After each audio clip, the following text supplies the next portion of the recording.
অবশেষে নির্বাচনী মাঠ থেকে সরে দাঁড়াচ্ছেন বিএনপির বিদ্রোহী প্রার্থীরা। বিএনপির চেয়ারম্যান তারেক রহমানের অনুরোধে প্রার্থিতা প্রত্যাহার করে নিচ্ছেন তারা। ইতোমধ্যে একাধিক স্বতন্ত্র প্রার্থী দলের চেয়ারম্যান তারেক রহমানের সঙ্গে সাক্ষাতের পর তাদের প্রার্থিতা প্রত্যাহারের ঘোষণা দিয়েছেন।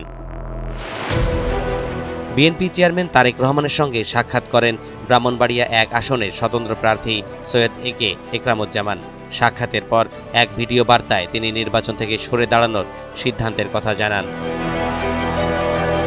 ঝিনাইদহ 4 আসনের স্বতন্ত্র প্রার্থী মুর্শিদা খাতুন মনোনয়নপত্র প্রত্যাহার করেছেন। তিনি জেলা বিএনপির উপদেষ্টা মণ্ডলীর সদস্য এবং সাবেক সংসদ সদস্য শহীদুজ্জামান বিল্টুর স্ত্রী। বৃহস্পতিবার রিটার্নিং কর্মকর্তার কাছে লিখিত আবেদনের মাধ্যমে তিনি তার প্রার্থিতা প্রত্যাহার করেছেন। আরএফএল গিজার মানে চটজলদি পানি গরম, বিদ্যুৎ বিল 20% কম। আরএফএল গিজার, উষ্ণ পানির পরশ।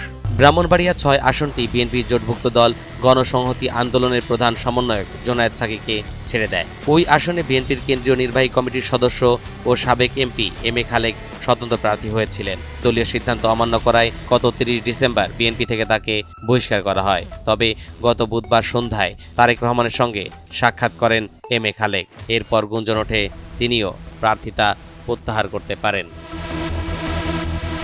নারায়ণগঞ্জ 2 আসনে বিএনপি মনোনীত প্রার্থী ঢাকা বিভাগীয় সাংগঠনিক সম্পাদক নজরুল ইসলাম আজাদ। সেখানে তার শক্ত প্রতিদ্বন্দ্বী স্বতন্ত্র প্রার্থী সাবেক এমপি আতাউর রহমান খান আঙুর। গত শুক্রবার তাকেও গুলশান কার্যালয়ে ডাকেন তারেক রহমান। সম্ভাবনা তিনিও সরে দাঁড়াতে পারেন। মাদারীপুর 3 আসনের স্বতন্ত্র প্রার্থী কেন্দ্রীয় যুবদলের সাবেক সহসাধারণ সম্পাদক আসাদুজ্জামান পলাশ। তিনিও নির্বাচন থেকে সরে দাঁড়ানোর ঘোষণা দিয়েছেন। এক ফেসবুক স্ট্যাটাসে তিনি বলেন, গণতন্ত্রের আপসী নেত্রী বেগম খালেদা জিয়ার ইন্তেকালে সৃষ্ট জাতীয় শোকের প্রতি সম্মান জানিয়ে এবং বিএনপির চেয়ারম্যান তারেক রহমানের প্রতি পূর্ণ রাজনৈতিক আনুগত্য রেখে আমি আসন্ন নির্বাচন থেকে সরে দাঁড়াচ্ছি। সুনামগঞ্জ 5 আসনের প্রার্থী মিজানুর রহমান চৌধুরীও প্রার্থিতা প্রত্যাহারের সিদ্ধান্ত নিয়েছেন। তিনি বিএনপির জাতীয় কমিটির নির্বাহী সদস্য ও সুনামগঞ্জ জেলা বিএনপির আহ্বায়ক কমিটির অন্যতম সদস্য। ফেসবুকে দেওয়া এক বার্তায় তিনি বলেন, দেশ ও দলের এই ক্রান্তি লগ্নে দলীয় সিদ্ধান্ত মাথা পেতে নিয়েছি। ভোলা 1 আসন থেকে সরে দাঁড়ালেন বিএনপির প্রার্থী গোলাম নবী আলমগীর। এই আসনটি জোট শরিক বিজেপি প্রার্থী আন্দালিব রহমান পার্থকে ছেড়ে দিয়েছে বিএনপি। সোমবার রিটার্নিং কর্মকর্তার কার্যালয়ে গিয়ে আনুষ্ঠানিকভাবে মনোনয়নপত্র প্রত্যাহার করে নেন গোলাম নবী আলমগীর। নোয়াখালী 5 আসনের নির্বাচন থেকে সরে দাঁড়িয়েছেন স্বতন্ত্র প্রার্থী ও বিএনপির স্থায়ী কমিটির সাবেক সদস্য ব্যারিস্টার মওদুদ আহমেদের স্ত্রী হাসনা জসিমউদ্দিন মওদুদ। বিএনপির একাধিক সূত্র বলছে, বিএনপির চেয়ারম্যান তারেক রহমানের আহ্বানে প্রার্থিতা প্রত্যাহার করেছেন তিনি।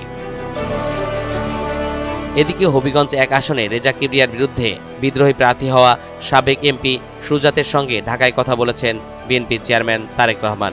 দলীয় সূত্র জানিয়েছে, শেখ সুজাতও প্রার্থিতা প্রত্যাহার করতে পারেন। তবে কিছু আসনে বিপরীত চিত্র আছে।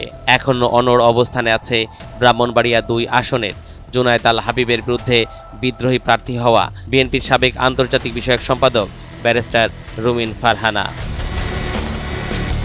নারায়ণগঞ্জ 4 আসনটি ছেড়ে দেওয়া হয়েছে জমিয়ত নেতা মাওলানা মনির হোসেন কাসেমিকে। ওই আসনে বিএনপির বিদ্রোহী প্রার্থী হয়েছেন বিএনপির সাবেক 2 নেতা শাহ আলম ও গিয়াসউদ্দিন। বিএনপির একাধিক সূত্র বলছে, তারা দুজনই শেষ পর্যন্ত ভোটের মাঠে থাকবেন। বিদ্রোহী প্রার্থীরা সরে গেলেও তারা জোটের প্রার্থীদের সার্বিক সহযোগিতা করবেন কিনা সে বিষয়ে সন্দিহান স্থানীয় ভোটাররা। সেদিক হতে বলা যায়, বিএনপি জোটের প্রার্থীরা সহযোগিতা না পেলে সুযোগ নিতে পারে জামাত বা অন্যান্য দলের প্রার্থীরা। তরিকুল ইসলাম, এনটিভি অনলাইন।